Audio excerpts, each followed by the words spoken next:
Hello, welcome again to English Wow. My name is Nishad. Should have, could have, would have. നിങ്ങൾ സംസാരിക്കുമ്പോഴോ അതല്ലെങ്കിൽ എഴുതുമ്പോഴൊക്കെ നിങ്ങൾ നിരന്തരം കാണുന്നുണ്ടാകും ഈ should have, could have, would have.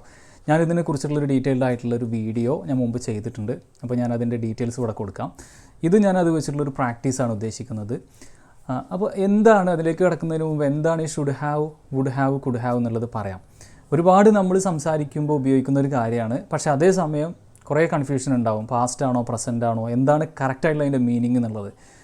അപ്പോൾ ആദ്യം മനസ്സിലാക്കേണ്ടത് ഈ ഷുഡ് ഹാവ് അതല്ലെങ്കിൽ വുഡ് ഹാവ്, കുഡ് ഹാവ് ഈ മൂന്ന് കാര്യങ്ങളും നമ്മൾ ഉപയോഗിക്കുന്നത് ഇപ്പോൾ നമ്മൾ പാസ്റ്റിൽ മുൻപേ ഒരു കാര്യം നടന്നു, ഇപ്പോൾ എന്തെങ്കിലും ഒരു കാര്യം നടന്നു, അപ്പോൾ അങ്ങനെ ആ കാര്യം നടക്കരുതായിരുന്നു എന്ന് പറയാനോ അല്ലെങ്കിൽ ഒരു കാര്യം ഇന്ന രീതിയിൽ നടക്കണമായിരുന്നു എന്നൊക്കെ പറയാനാണ് നമ്മൾ എന്ത് ഉപയോഗിക്കുന്നത്, should have, would have, could have ഉപയോഗിക്കുന്നത്. അപ്പോൾ ഇത് മൂന്നും ഏകദേശം ഒരു അർത്ഥമാണ് വരിക, പക്ഷേ ചെറിയ ഡിഫറൻസ് ഉണ്ട്. അപ്പോൾ അതെന്താണെന്ന് ഞാൻ പറയാം. ഇപ്പോൾ നിങ്ങൾ പറയാണ്, നിങ്ങളൊരാളോട് പറയാണ് നിനക്കവിടെ വരാമായിരുന്നു, നിനക്കവിടെ വരാമായിരുന്നു. അങ്ങനെ പറയുമ്പോൾ എന്താ ഉദ്ദേശിക്കുന്നത്? നിനക്കവിടെ വരാമായിരുന്നു എന്ന് പറയുമ്പോൾ അയാളവിടെ വന്നിട്ടുണ്ടോ? അയാളവിടെ വന്നിട്ടില്ല. അപ്പോൾ നിങ്ങൾ ഇപ്പോൾ പ്രസൻറ്റിൽ പറയുകയാണ് നിനക്ക് അവിടെ വരാമായിരുന്നു പക്ഷേ ഇനി അത് സാധ്യമല്ല.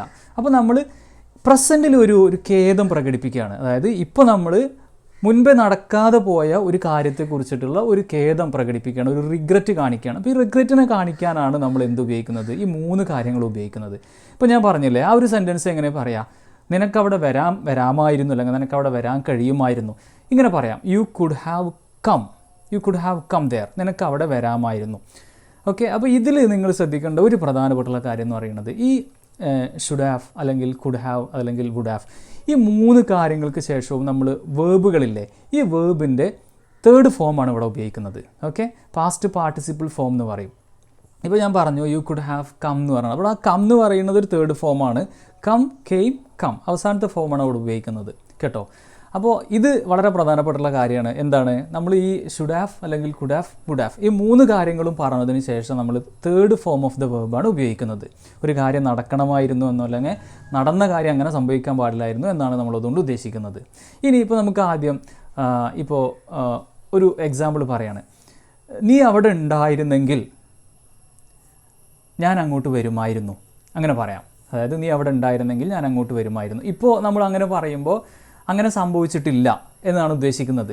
മനസ്സിലായില്ലേ? നീ അവിടെ ഉണ്ടായിരുന്നെങ്കിൽ ഞാൻ അങ്ങോട്ട് വരുമായിരുന്നു. അപ്പോൾ നീ അവിടെ ഉണ്ടായിരുന്നെങ്കിൽ എന്ന് നമ്മൾ ഇംഗ്ലീഷിൽ ഇങ്ങനെയാണ് പറയുക, ഇഫ് യു ഹാഡ് ബീൻ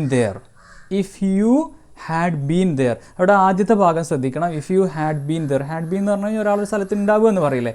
അപ്പോൾ if you had been there ആ ഭാഗം കഴിഞ്ഞു. ഇനി ഞാൻ അങ്ങോട്ട് വരുമായിരുന്നു. അപ്പോൾ നമ്മൾ ഐ വുഡ് ഹാവ് കം, നേരത്തെ പറഞ്ഞ പോലെ തന്നെ if you had been there I would have come. അല്ലെങ്കിൽ നമുക്ക് തിരിച്ചും പറയാം, നീ അവിടെ ഉണ്ടായിരുന്നെങ്കിൽ ഞാൻ അങ്ങോട്ട് വരില്ലായിരുന്നു. അപ്പോൾ നമ്മൾ if you had been there I would not have come there, നീ അവിടെ ഉണ്ടായിരുന്നെങ്കിൽ ഞാൻ അങ്ങോട്ട് വരില്ലായിരുന്നു. അപ്പോൾ സംഭവിച്ചിട്ടുള്ളത് എന്താണ്? അതിൻ്റെ നേരെ ഓപ്പോസിറ്റാണ്. If you had not been there I would have come there, നീ അവിടെ ഇല്ലായിരുന്നെങ്കിൽ ഞാൻ അങ്ങോട്ട് വന്നേനെ അല്ലെങ്കിൽ വരുമായിരുന്നു. അപ്പോൾ അതിൻ്റെ ഓപ്പോസിറ്റ് ആയിട്ടുള്ള മീനിങ്ങാണ് നമ്മൾ എടുക്കുക. If you had been there I would have come, അല്ലെങ്കിൽ if you had not been there I would have come, അല്ലെങ്കിൽ ഐ വുഡിൻ ഹാവ് കം. ഏതാണോ സാഹചര്യം അതിനനുസരിച്ച് നിങ്ങൾക്കത് പറയാം. മനസ്സിലായില്ലേ? അപ്പോൾ അങ്ങനെ സംഭവിക്കുമായിരുന്നു അല്ലെങ്കിൽ സംഭവിക്കില്ലായിരുന്നു എന്നുള്ള അർത്ഥത്തിൽ ഞാൻ മലയാളത്തിലൊരു സെൻറ്റൻസ് പറയാം. അത് നിങ്ങൾക്ക് കിട്ടുന്നുണ്ടോ, ഇതുപോലെ ഇംഗ്ലീഷിൽ പറയാൻ കിട്ടുന്നുണ്ടോ എന്ന് നോക്കി നോക്കുക. ഇത്തരത്തിലുള്ള പ്രാക്ടീസുകൾ നിങ്ങൾ ചെയ്തു നോക്കുക കേട്ടോ. നീ എന്നെ വിളിച്ചിട്ടുണ്ടായിരുന്നെങ്കിൽ ഞാൻ നിന്നെ സഹായിച്ചിട്ടുണ്ടാവുമായിരുന്നു. നീ എന്നെ വിളിച്ചിട്ടുണ്ടായിരുന്നെങ്കിൽ ഞാൻ നിന്നെ സഹായിച്ചേനെ. അപ്പോൾ അതിനർത്ഥം എന്താ? അയാൾ വിളിച്ചിട്ടുമില്ല, അപ്പോൾ അതുകൊണ്ട് തന്നെ സഹായിക്കാനും കഴിഞ്ഞിരുന്നില്ല എന്നുള്ളതാണ്. അപ്പോൾ അതെങ്ങനെ നമ്മൾ ഇംഗ്ലീഷിൽ പറയാം? അപ്പോൾ ആദ്യത്തെ ഭാഗം ഇതാണ്, if you had called me, അല്ലേ? If you had called me, വിളിച്ചിട്ടുണ്ടായിരുന്നെങ്കിൽ അവിടെ ഹാഡിന് ശേഷം third form of the verb. If you had called me, ഞാൻ നിന്നെ സഹായിച്ചിട്ടുണ്ടാവുമായിരുന്നു അല്ലെങ്കിൽ ഞാൻ നിന്നെ സഹായിച്ചേനെ. എങ്ങനെ പറയാം? I would have helped you. I would have helped you. If you had called me, I would have helped you.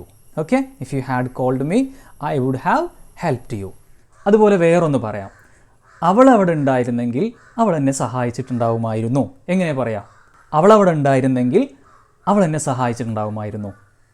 If she had been there, if she had been there, അവളവിടെ ഉണ്ടായിരുന്നെങ്കിൽ എന്ന് പറയാനാണ് നമ്മളവിടെ ഹാഡ് ബീൻ എന്നാണ് പറഞ്ഞത്. ഉണ്ടായിരുന്നെങ്കിൽ, if she had been. ആ been എന്നുള്ളത് തേർഡ് ഫോം ഓഫ് ദ വേർബാണ് കേട്ടോ. അപ്പോൾ കൺഫ്യൂഷൻ ആവണ്ട. If she had been there, അവൾ എന്നെ എന്ത് ചെയ്യുമായിരുന്നു? അവൾ എന്നെ സഹായിച്ചിട്ടുണ്ടാവുമായിരുന്നു. She would have helped me. If she had been there she would have helped me. നീ നന്നായി പഠിച്ചിട്ടുണ്ടായിരുന്നെങ്കിൽ നീ ജയിച്ചിട്ടുണ്ടാവുമായിരുന്നു. അതിനർത്ഥം എന്താ? പഠിച്ചിട്ടുണ്ടായിരുന്നില്ല, അതുകൊണ്ട് തോറ്റുപോയി എന്നാണ്. സോ നീ നന്നായി പഠിച്ചിട്ടുണ്ടായിരുന്നെങ്കിൽ നീ ജയിച്ചിട്ടുണ്ടാവുമായിരുന്നു. എങ്ങനെ പറയാം? If you had studied well. അപ്പോൾ ഹാഡിന് ശേഷം V3. So if you had studied well you would have passed, അല്ലെങ്കിൽ യു വുഡ് ഹാവ് വൺ. ഏതാണോ third form of the verb അത് പറയാം. If you had studied well you would have passed the exam. ഈ പരീക്ഷ ജയിച്ചിട്ടുണ്ടാകുമായിരുന്നു, അല്ലെങ്കിൽ you would have passed the test. എന്തായാലും if you had studied well you would have passed the test, അല്ലെങ്കിൽ you would have passed the exam. Okay, അപ്പോൾ നമ്മൾ would have വെച്ചിട്ടുള്ളതാണ് പറഞ്ഞത്. ഒരു കാര്യം സംഭവിക്കുമായിരുന്നു അല്ലെങ്കിൽ സംഭവിക്കില്ലായിരുന്നു. ഇപ്പോൾ നമുക്ക് വുഡ് ഹാവ് വെച്ച് പറഞ്ഞത് വുഡ് നോട്ട് ഹാവ് വെച്ചിട്ടും പറയാം കേട്ടോ. അപ്പോൾ അങ്ങനെ സംഭവിക്കില്ലായിരുന്നു എന്നുള്ള അർത്ഥമാണ് വരിക. ഇനി നമുക്ക് അടുത്തത് കുഡ് ഹാവ് വെച്ചിട്ടുള്ള ഇതെന്താണെന്ന് നോക്കാം. കുഡ് ഹാവ് എന്ന് പറഞ്ഞു കഴിഞ്ഞ് കഴിഞ്ഞാൽ ഇപ്പോൾ നിങ്ങൾ ക്യാനിനെ കുറിച്ച് ആലോചിക്കുക. അപ്പോൾ ക്യാൻ എന്ന് പറഞ്ഞു കഴിഞ്ഞാൽ കഴിയുക എന്നുള്ള അർത്ഥമല്ലേ, അതിൻ്റെ പാസ്റ്റാണ് എന്ത്? കുഡ്. അപ്പോൾ ഈ കുഡ് ഹാവ് വെച്ചിട്ട് നമ്മൾ പറയുന്ന കാര്യങ്ങളൊക്കെ അങ്ങനെ ചെയ്യാൻ കഴിയുമായിരുന്നു എന്നുള്ള അർത്ഥം കൂടി അവിടെ വരും. മനസ്സിലായില്ലേ? അതായത് അങ്ങനെ ചെയ്യാൻ കഴിയുമായിരുന്നു, it was possible to do something. അതായത് അങ്ങനെ ചെയ്യാൻ കഴിയുമായിരുന്നു. അപ്പോൾ കഴിയുമായിരുന്നു, പക്ഷെ അങ്ങനെ ചെയ്തിട്ടുണ്ടായിരുന്നില്ല. അപ്പോൾ ഈ കുഡ് ഹാവ് വെച്ച് പറയുന്ന കാര്യങ്ങളൊക്കെ ഒരു പോസിബിലിറ്റി, ഒരു സാധ്യത, നമുക്ക് ചെയ്യാൻ കഴിയും എന്നുള്ളൊരു കാര്യത്തെ കാണിക്കാനാണ് ഈ കുഡ് വെക്കുന്നത്. മനസ്സിലായില്ലേ? ഇപ്പോൾ നമ്മൾ സിമ്പിളായിട്ട് പറയാണ് you could have called me. എന്താ അങ്ങനെ പറഞ്ഞാൽ? നിനക്കെന്നെ വിളിക്കാമായിരുന്നു, അല്ലെങ്കിൽ നിനക്കെന്നെ വിളിക്കാൻ കഴിയുമായിരുന്നു. You could have called me. നമുക്ക് നേരത്തെ പറഞ്ഞ പോലെ കണ്ടീഷൻ വെച്ചിട്ട് പറയാം. ഇപ്പോൾ അല്ലെങ്കിൽ you could have attended the meeting. നിനക്ക് ഈ മീറ്റിംഗ് അറ്റൻഡ് ചെയ്യാമായിരുന്നു, അതായത് നിനക്ക് അങ്ങനെ ചെയ്യാൻ കഴിയുമായിരുന്നു. You could have attended the meeting. ഇവിടെയൊക്കെ നമ്മൾ ശ്രദ്ധിക്കണം, ഹാവ് വെച്ചതിന് ശേഷം തേർഡ് ഫോം ഓഫ് ദ വേർബാണ് ഉപയോഗിക്കുന്നത്. She could have passed the test. അവൾക്ക് ആ പരീക്ഷ വിജയിക്കാമായിരുന്നു, അല്ലെങ്കിൽ ആ ടെസ്റ്റ് അവൾക്ക് പാസ്സാകാമായിരുന്നു. പാസ്സായിട്ടുണ്ടോ? ഇല്ല. ഇനി കുഡ് ഹാവ് വെച്ചിട്ട് ഞാൻ കുറച്ച് മലയാളം ചോദിക്കാം, അപ്പോൾ നിങ്ങളൊന്ന് ട്രൈ ചെയ്ത് നോക്കുക. നിനക്കവിടെ സമയത്തിന് എത്താമായിരുന്നു. എങ്ങനെയാണ് നമ്മൾ പറയാം? നിനക്കവിടെ സമയത്തിന് എത്താമായിരുന്നു. You could have reached there on time. You could have reached there on time. അപ്പോൾ ഇവിടെ നമ്മൾ കുഡ് ഹാവ് വെച്ചിട്ടാണ് പറയുന്നത്. അതുപോലെ മറ്റൊന്ന്, അവൾക്ക് പോലീസിനെ അറിയിക്കാമായിരുന്നു. അതെങ്ങനെ പറയാം? അതായത് അവൾക്ക് പോലീസിനെ അറിയിക്കാമായിരുന്നു. She could have informed the police, അല്ലെങ്കിൽ she could have called the police. പോലീസിനെ വിളിക്കാമായിരുന്നു. She could have informed the police. നിനക്കത് ഈസി ആയിട്ട് സോൾവ് ചെയ്യായിരുന്നു. എങ്ങനെ പറയാം? നിനക്കത് ഈസി ആയിട്ട് സോൾവ് ചെയ്യായിരുന്നു. You could have solved it easily. You could have solved it easily. നിനക്കത് ഈസി ആയിട്ട് സോൾവ് ചെയ്യാമായിരുന്നു. എല്ലാവർക്കും വരാമായിരുന്നു. എങ്ങനെ പറയാം? എല്ലാവർക്കും വരാമായിരുന്നു. Every one could have come. എല്ലാവർക്കും വരാൻ കഴിയുമായിരുന്നു. Every one could have come. അപ്പോൾ അവിടെ കുഡ് ഹാവ് വെച്ചതിന് ശേഷം നമ്മൾ V3 ഫോമാണ് വെച്ചത്. നേരത്തെ വുഡ് ഹാവ് വെച്ചതിന് ശേഷവും V3 ഫോമാണ് വെച്ചത്. ഒരു എക്സാമ്പിളും കൂടി പറയട്ടെ. അവൾക്ക് നന്നായി കളിക്കാൻ കഴിയുമായിരുന്നു. അങ്ങനെ പറയുമ്പോൾ എന്താ അർത്ഥം? നന്നായി കളിക്കാൻ കഴിയുമായിരുന്നു, പക്ഷേ അവൾ എന്ത് ചെയ്തിട്ടില്ല? കളിച്ചിട്ടുണ്ടായിരുന്നില്ല. പാസ്റ്റിൽ അങ്ങനെ നടക്കാതെ പോയി. അപ്പോൾ she could have played well. She could have played well. ഇനി ഇതേപോലുള്ള മറ്റൊരു സംഭവമാണ് ഷുഡ് ഹാവ് എന്നുള്ളത്. Should have. അപ്പോൾ ഷുഡ് ഹാവ് വെക്കുന്ന സമയത്ത് നമ്മളൊരു കാര്യം ശ്രദ്ധിക്കേണ്ടത് എന്താണെന്ന് വെച്ച് കഴിഞ്ഞാൽ, കുറച്ചൊരു നിർബന്ധത്തോട് കൂടിയിട്ട് നമ്മൾ പറയുന്ന കാര്യങ്ങൾ ഉണ്ടാവില്ലേ? കുറച്ചൊരു നിർബന്ധത്തോട്, അല്ലെങ്കിൽ ചെറിയൊരു കാർക്കശ്യത്തോട് കൂടിയിട്ടൊക്കെ നമ്മൾ പറയുന്ന കാര്യങ്ങളാണ് എന്ത്? Should have. ആ ഷുഡ് കേട്ട് കഴിഞ്ഞാൽ തന്നെ നമുക്ക് അറിയാമല്ലോ, അതിലൊരു നിർബന്ധമുണ്ട്. അപ്പോൾ അതെങ്ങനെയാണ് നമ്മൾ പറയാൻ നോക്കുക? ഇപ്പോൾ നിങ്ങൾ ഒരാളോട് പറയണം, നീ ഒന്നുകൂടി ശ്രദ്ധിക്കേണ്ടതായിരുന്നു. നീ ഒന്നും കൂടി ശ്രദ്ധിക്കേണ്ടതായിരുന്നു. അതായത് അപ്പോൾ ശ്രദ്ധിച്ചിട്ടുണ്ടായിരുന്നില്ല മുൻപേ. അപ്പോൾ എങ്ങനെ പറയാം? You should have. പിന്നെ അവിടെ ബീനാണ് ഉപയോഗിക്കുന്നത്. അതൊരു തേർഡ് ഫോം തന്നെയാണ് കേട്ടോ. ആകേണ്ടതായിരുന്നു, അല്ലേ? ആവണമായിരുന്നു എന്നൊക്കെ നമ്മൾ പറയാൻ വേണ്ടിയിട്ട്. So you should have been little more careful. U should have been little more careful. അപ്പോൾ അത് കുറച്ച് നിർബന്ധത്തോട് കൂടിയിട്ടാണ് പറയുന്നത്. U should have been little more careful. നീ കുറച്ചും കൂടി ഒന്ന് ശ്രദ്ധിക്കേണ്ടതായിരുന്നു. നീ നന്നായിട്ട് പഠിക്കേണ്ടതായിരുന്നു. അതെങ്ങനെ നമ്മൾ പറയാം? You should have studied well. നീ നന്നായിട്ട് പഠിക്കേണ്ടതായിരുന്നു, പക്ഷേ എന്ത് ചെയ്തിട്ടുണ്ടായിരുന്നില്ല? പഠിച്ചിട്ടുണ്ടായിരുന്നില്ല. അല്ലെങ്കിൽ നിങ്ങൾ ഒരാളോട് പറയണേ, നീ ഒരിക്കലും അങ്ങനെ പറയാൻ പാടില്ലായിരുന്നു. അങ്ങനെ നമ്മൾ പറയാറില്ലേ? ചില സാഹചര്യങ്ങളിൽ പറയും, നീ ഒരിക്കലും അങ്ങനെ പറയാൻ പാടില്ലായിരുന്നു. കുറച്ച് നിർബന്ധത്തോട് കൂടിയിട്ട് ഒരാളോട് പറയണം, നീ ഒരിക്കലും അങ്ങനെ പറയാൻ പാടില്ലായിരുന്നു. അപ്പോൾ പറയാൻ പാടില്ലാത്ത കാര്യം പറഞ്ഞതുകൊണ്ട് നമ്മളങ്ങനെ പറയണം. അതെങ്ങനെ പറയാം? അപ്പോൾ അവിടെ നെഗറ്റീവാണ് അല്ലേ. You should not have spoken like that. നീ ഒരിക്കലും അങ്ങനെ പറയാൻ പാടില്ലായിരുന്നു. You should not have spoken like that. അതുപോലെ പറയാൻ പാടില്ലായിരുന്നു. നീ ആ അവസരം നഷ്ടപ്പെടുത്താൻ പാടില്ലായിരുന്നു. എങ്ങനെ പറയാം? യു ഷുഡ് നോട്ട് ഹാവ് അല്ലെങ്കിൽ യു ഷുഡിൻ ഹാവ്. സംസാരിക്കുന്ന സമയത്ത് നമ്മൾ ഷുഡിൻ ഹാവ് എന്നാണ് പറയാം കേട്ടോ, shouldn't have. So you shouldn't have missed that opportunity. You shouldn't have missed that opportunity. ഇനി അത് തിരിച്ചു പറയുകയാണെന്നുണ്ടെങ്കിലോ, അപ്പോൾ നിങ്ങൾ പോലീസിനെ വിളിക്കേണ്ടതായിരുന്നു, നിർബന്ധത്തോടു കൂടി പറയണം. You should have called the police. You should have called the police.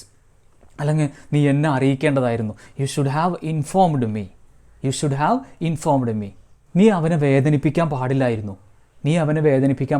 അപ്പോൾ വേദനിപ്പിച്ചിട്ടുണ്ടായിരുന്നു പാസ്റ്റിൽ അല്ലേ. അപ്പോൾ എങ്ങനെ പറയാം? You should not have hurt him. അപ്പോൾ ഹേർട്ട് എന്നുള്ളത് തേർഡ് ഫോം ഓഫ് ദ വേർബാണ്. Heart.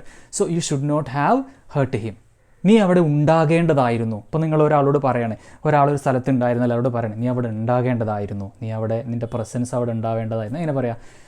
U should have been there. അവിടെ ആവുക എന്നുള്ള അർത്ഥത്തിൽ ബി എന്നുള്ളതിൻ്റെ തേർഡ് ഫോമാണ് ഉപയോഗിക്കുന്നത്. ഇപ്പോൾ you should have been there.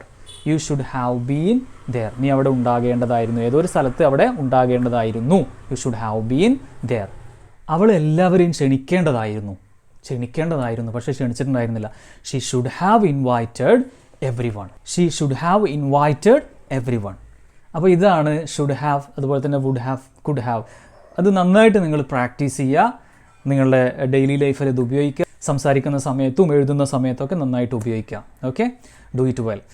പിന്നെ നമ്മുടെ ഓൺലൈൻ സ്പോക്കൺ ഇംഗ്ലീഷ് ക്ലാസ്സുകളുണ്ട്. 60 ദിവസത്തെ ക്ലാസ്സുകളാണ്.